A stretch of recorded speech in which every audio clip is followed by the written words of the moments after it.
Hello student, welcome to my YouTube channel. I am Rudra Prajapati graphic designing expert. दोस्तों आज के इस वीडियो में हम आपको ये बताने वाले हैं कि किस तरह से एक डिज़ाइन की शुरुआत करते हैं। हमें पता ही नहीं रहता है कि हम डिज़ाइन को कैसे बनाएं। हमारे पास मटेरियल तो होता है लेकिन हम कैसे बनाएं उस चीज़ को। हालांकि हम जिस भी क्लाइंट से बात करते हैं तो वो हमें एक रेफरेंस के तौर पे डिज़ाइन हमें प्रोवाइड करता है, जिसकी मदद से उस डिज़ाइन को देख के हम उसी के जैसा या फिर उनसे थोड़ा हट के हम डिज़ाइन बनाते हैं। लेकिन वो चीज़ हम कैसे बनाएंगे, इस वीडियो में हम वही जानने वाले हैं। तो चलिए शुरू करते हैं। तो दोस्तों सबसे पहले रेफरेंस के तौर पे हम एक डिज़ाइन ले लेते हैं। वो डिज़ाइन चाहे हम गूगल पे सर्च करके ला सकते हैं या फिर कहीं और से भी ले सकते हैं। फिलहाल तो हम एक डिज़ाइन गूगल से लेते हैं और डिज़ाइन को देख के हम उससे कुछ हट के या उसी के जैसा हम कुछ बनाने का ट्राई करेंगे तो हमें समझ में आएगा। तो हम चलते हैं गूगल पे और गूगल पे ये कीवर्ड हमें डालना है, हॉस्पिटल पोस्टर डिज़ाइन आइडिया। हम यहाँ पे हेल्थ सेक्टर पे ही बात करेंगे क्योंकि ये थोड़ा रिलायबल होता है और अच्छा जो है वो डिज़ाइन आपको इसी जो है फॉर्मेट में मिल जाएगा जिस फॉर्मेट में हमें भी बात कर रहे हैं। अभी फ़िलहाल हम स्क्वायर साइज़ में बना रहे हैं जो कि इंस्टाग्राम का पोस्ट होता है। आपको सारे इंस्टाग्राम पोस्ट मिल जाएंगे, है ना। तो यहाँ पे फ़िलहाल आपको डालना है हॉस्पिटल पोस्टर डिज़ाइन आइडिया या फिर आप क्रिएटिव आइडिया भी लिख सकते हो। ये लिख के सर्च करोगे तो आपके सामने इस तरह रिजल्ट मिलेगा और इन सारे पोस्टर को आप किसी को भी चूज़ कर सकते हो। ठीक है। और अगर आपको दूसरा और आइडिया चाहिए कि इससे बेहतर हमें कहाँ से मिलेगा, आप इमेज पे चाहे तो जा सकते हैं। तो यहाँ से भी आपको खाली इमेज ही मिलेगा, ठीक है। और इनमें से किसी एक को लेके आप रेफरेंस के तौर पे इस्तेमाल कर सकते हो और इससे कुछ बेटर आप बना सकते हो, ठीक है। मैं दूसरा तरीका बताता हूँ जो है पिंटरेस्ट। यहाँ पे भी आप अगर सेम कीवर्ड डालोगे तो आपके सामने कुछ इस तरीके से बहुत सारे रिजल्ट आएंगे और अच्छे अच्छे रिजल्ट आएंगे। अगर आपको अच्छे पोस्टर चाहिए तो आप पिंटरेस्ट का ही इस्तेमाल करें, मेरा एडवाइस रहेगा। क्योंकि गूगल में मिक्सअप रहता है, उतना अच्छा वहाँ पे नहीं देता है। तो यहाँ पे कुछ आपको अच्छे और मिलेंगे। अगर कीवर्ड को थोड़ा हम यहाँ पे चेंज करेंगे तो हमें और अच्छा डिज़ाइन मिल सकता है। मैंने यहाँ पे क्रिएटिव ऐड कर दिया, सर्च करके देखते हैं क्या मिलता है। ये देखिए यहाँ पे कुछ हमें और मिलता है। मतलब अपने कीवर्ड के हिसाब से हम कुछ भी लिख सकते हैं और हमें उस हिसाब से जो है पोस्टर मिलेगा ही मिलेगा, नो डाउट।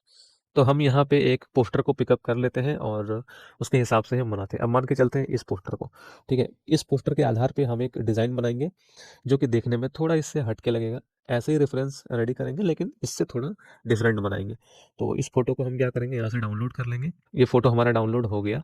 इसके बाद हम चलते हैं कैनवा पे। कैनवा पे हमें यहाँ पे बाय डिफ़ॉल्ट बहुत सारे साइज़ मिल जाते हैं और आप यहाँ से भी ले सकते हो। क्रिएट डिज़ाइन पे क्लिक करके वही सेम टू सेम आप यहाँ पे ऑप्शन मिलेगा आपको और यहाँ पे आप बाय डिफ़ॉल्ट तो कुछ इस तरीके से आएगा लेकिन आप साइड में देख सकते हो, यहाँ पे आपको मिल जाएगा। अगर आपको कस्टम साइड चाहिए तो आप यहाँ पे भी आप जा सकते हो, ठीक है। और यहाँ से आप ले सकते हो। तो फिलहाल हम इस चीज़ को हमने चूज़ करेंगे। हम इंस्टाग्राम पोस्ट बना रहे हैं तो इस पे हम क्लिक करेंगे। इसके बाद कुछ इस तरीके से ये जो है पेज खुल जाएगा। यहाँ पे हमारे पास बहुत सारे टेम्पलेट मिल जाएंगे जिसका हम रेफरेंस ले सकते हैं। मतलब डिज़ाइन का जो है वो रेफरेंस ले सकते हैं।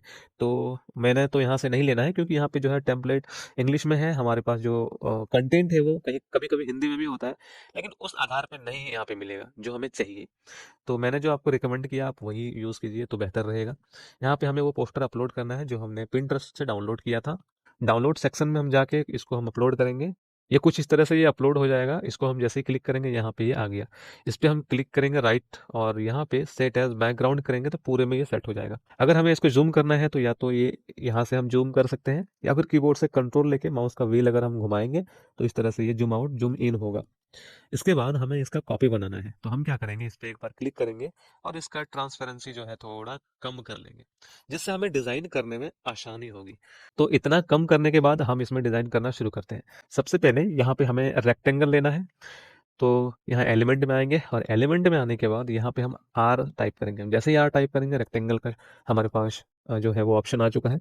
इस पे क्लिक करेंगे और थोड़ा इसको ऐसे घिस देंगे और जिस हिसाब से ये है, मतलब पोस्टर में जैसा भी डिज़ाइन है उसमें हम इस तरह से कुछ फिट करते जाएंगे और वो हमारा जो है डिज़ाइन रेडी होता जाएगा।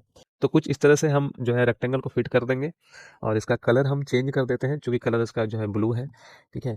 अब एक चीज़ यहाँ पे और ध्यान देने वाली बात है कि हमें और एक रेक्टेंगल चाहिए, ये भी रेक्टेंगल चाहिए, ठीक है ना। यहाँ पे फिलहाल एक रेक्टेंगल ये था और एक रेक्टेंगल यहाँ पे हमें करना है, ठीक है। तो इसके लिए फिर से हम यहाँ पे नहीं जाएंगे क्योंकि हमने रेक्टेंगल एक बार ले चुका है। तो इसको हम क्लिक करेंगे और या तो हम यहाँ पे क्लिक करेंगे तो ये डुप्लीकेट हो जाएगा या फिर कंट्रोल डी अगर सेलेक्ट करके अगर हम प्रेस करेंगे तो भी ये डुप्लीकेट हो जाएगा। तो ये डुप्लीकेट हो गया।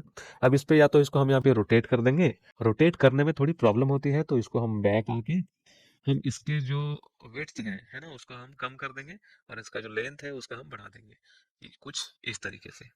और ऐसे ही हम पूरे इसको जो है वो कर देंगे पूरे में। ठीक है, इसका कलर हम थोड़ा चेंज कर देते हैं, क्योंकि बैकग्राउंड कलर भी अगर ब्लू रहेगा तो हमें थोड़ा पहचानने में थोड़ी प्रॉब्लम होगी, इसके लिए हम इसका कलर चेंज कर देते हैं। इसका कलर हम थोड़ा लाइट ब्लू रखते हैं, तो कुछ इस तरह से ये दिखेगा। अब हमें यहाँ पे एक सर्कल चाहिए, तो सर्कल के लिए फिर से हम यहाँ पे आएंगे और सी प्रेस करेंगे तो सर्कल का ऑप्शन हमारे पास आ गया। इसका भी कलर हम चेंज कर देंगे ताकि ये हमें दिखने में जो है वो आसानी हो। तो इसका कलर हम वाइट रख देते हैं और इसका आउटलाइन कुछ ग्रीन था, है ना, तो इसका आउटलाइन को हम जो है वो ग्रीन करेंगे। तो इस पे क्लिक करेंगे और यहाँ पे क्लिक करके इसका आउटलाइन को थोड़ा बोल्ड कर लेंगे। हो गया। अब इसके साइज को हम बढ़ाएंगे, सर्कल को सब पहले सेलेक्ट करेंगे और फिर इसके कॉर्नर को पकड़ के बढ़ाएंगे। ठीक है, ध्यान रखना है कॉर्नर पकड़ के बढ़ाना है, क्योंकि अगर कॉर्नर को नहीं पकड़ेंगे ना तो इसका साइज जो है वो एलपीज का बन जाएगा। ठीक है, मैं आपको दिखाता हूँ, जैसे ये भी पकड़ के हम साइज बढ़ा सकते हैं, लेकिन इसका जो है आकार वो एलपीज का ले रहा है। ठीक है, तो ये नहीं चलेगा। ठीक है, तो अगर हमें पूरी तरह से ये गोल चाहिए तो कॉर्नर को पकड़ के हम इसको खींचेंगे तो ये पूरी तरह से गोल हो जाएगा। ठीक है, और यहाँ पे जो कलर था वो हमारे पास ग्रीन था। ठीक है, तो यहाँ पे हम कुछ और कलर दे देंगे ये आउटलाइन को। तो यहाँ पे क्लिक करेंगे और रेड पे क्लिक करेंगे तो आउटलाइन हमारा रेडी हो जाएगा। आउटलाइन हमें थोड़ा इससे भी ज़्यादा चाहिए, है ना, तो हम क्या करेंगे ना, इस पे क्लिक करेंगे और इसका जो आउटलाइन है वो बढ़ा देंगे कुछ इस तरीके से। हो गया। तो कुछ इस तरीके से ये डिज़ाइन हमारा रेडी हो रहा है। और एक हमें रेक्टेंगल चाहिए, तो यहाँ पे जो है वो नीचे है ना, इसको हम एक रेक्टेंगल का शेप देंगे। तो फिर से हम कॉपी करेंगे और कंट्रोल डी करके हम यहाँ पे इसको कॉपी कर लेंगे और यहाँ पे कुछ इस तरीके से लेके रख देंगे। इसका जो है कलर हम चेंज कर लेते हैं ताकि हमें समझ में आए। ठीक है, हालांकि हम अभी समझने के लिए ये सब कलर हम फिलअप कर रहे हैं। इस तरह कलर देखने में भी अच्छा नहीं लगता है, लेकिन क्लाइंट के हिसाब से अगर रिक्वायरमेंट है तो आप डाल सकते हैं। कुछ इस तरीके से डिजाइन बन गया। अब यहाँ पे हम टेक्स्ट लिख सकते हैं, है ना। एक बहुत ही इंपॉर्टेंट चीज बताऊंगा, अगर हमारे पास टेक्स्ट है तो मैन्युअली हम लिख सकते हैं। तो फिलहाल हमें सीखने के लिए मुझे यही टेक्स्ट इस्तेमाल करना पड़ेगा, तो मैं इसी टेक्स्ट को मैं लेने वाला हूँ। ठीक है, तो यहाँ पे हम क्लिक करेंगे, जो बैकग्राउंड पोस्टर था उसको क्लिक करेंगे, इसका जो है ट्रांसपेरेंसी हम पूरी तरह से बढ़ा देंगे और इसी के टेक्स्ट को हम यूज करने वाले हैं। ठीक है, तो सबसे पहले हम बैकग्राउंड को क्लिक करेंगे और एडिट सेक्शन में आएंगे। एडिट सेक्शन में जैसे ही क्लिक करेंगे हमारे सामने लेफ्ट साइड में बहुत सारे ऑप्शन खुल जाएंगे, है ना। तो यहाँ पे हमें जाना है ग्रैब टेक्स्ट में, इस पे क्लिक करेंगे। क्लिक करते ही जो हमारे पास जितने भी सारे टेक्स्ट हैं ये सारे टेक्स्ट को कॉपी कर सकता है। ठीक है, तो हम ऑल टेक्स्ट पे क्लिक करेंगे और ग्रैब पे क्लिक कर देंगे। ये थोड़ा सा टाइम लेगा और जितने भी सारे टेक्स्ट हैं उसको ये वहां से उठा लेगा और उस टेक्स्ट को हम इस्तेमाल कर सकते हैं। आप मैनुअली भी डाल सकते हो अगर आपके पास टेक्स्ट है तो। देखिए जो टेक्स्ट है वो रेडी हो चुका है हमारे पास, इसी टेक्स्ट को हम यूज़ करने वाले हैं। ये मल्टी फॉन्ट है क्योंकि अलग अलग फॉन्ट से मिलके बना है, इसलिए मल्टी फॉन्ट आ रहा है ना। तो कुछ इस तरीके से कर सकते हैं जो कि बहुत ईजी है। इससे आप कुछ और भी ऐड ऑन कर सकते हैं। ठीक है, आप अगर चाहें तो इस पे हम फोटो भी दे सकते हैं, लेकिन उससे पहले हम क्या करेंगे ना, इसके बैकग्राउंड को डिलीट कर देंगे कुछ इस तरीके से। ठीक है, यहाँ पे जो बुलेट था उसको हम लगा सकते हैं। ठीक है, लेकिन फिलहाल समझाने के लिए मैंने आपको जो है वो कुछ इस तरीके से, जल्दी में ये चीज़ मैंने किया। ठीक है, अगर इसको हम लिखते तो बहुत ज़्यादा टाइम जाता। ठीक है ना। अब इस पे हम कोई फोटो लगा सकते हैं। ये रहा हॉस्पिटल का नाम, इसको हम बड़ा कर सकते हैं। ठीक है, यहाँ हॉस्पिटल का नाम हो जाएगा और यहाँ पे जो है वो लोगो रह जाएगा। लोगो को हम यहाँ पे हम शिफ्ट कर सकते हैं यहाँ पे कुछ इस तरीके से। ठीक है, तो लोगो हम यहाँ पे सेट कर देंगे और यहाँ पे फोटो डाल देंगे। ठीक है, फोटो डाल के फिर यहाँ पे कॉन्टैक्ट नंबर वगैरह जो भी है ये सब यहाँ पे हम सेट कर सकते हैं।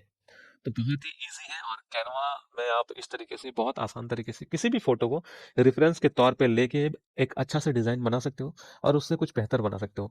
यहाँ पे अगर आप चाहें तो ये रेक्टेंगल को हटा के आप कुछ और भी दे सकते हो। ठीक है, अगर आप नीचे हम यहाँ पे लिखेंगे बॉर्डर, अगर लिख दिए तो बॉर्डर के लिए हमारे पास बहुत सारे जो है ग्राफ़िक आ जाएँगे। ठीक है, और उन बॉर्डर को हम जो है वो यूज़ कर सकते हैं। अब बॉर्डर पे हमारे पास नहीं आया तो यहाँ पे हम लिख सकते हैं बॉटम। ठीक है, बॉटम बॉर्डर अगर हम प्रेस करके लिखेंगे ना तो ये भी हमारे पास जो है वो कीवर्ड काम कर जाएगा। अब देखिए कितने सारे आ गए हैं ना। तो डिजाइन तो वही है लेकिन इसमें हम थोड़ा चेंजेस ला दिए। ठीक है, तो बहुत इजी टूल है और इसको इस्तेमाल करना बहुत आसान है। ठीक है, तो आज मैंने आपको बता दिया कि कैसे आप किसी भी फोटो को रेफरेंस लेके आप एक डिजाइन बना सकते हो।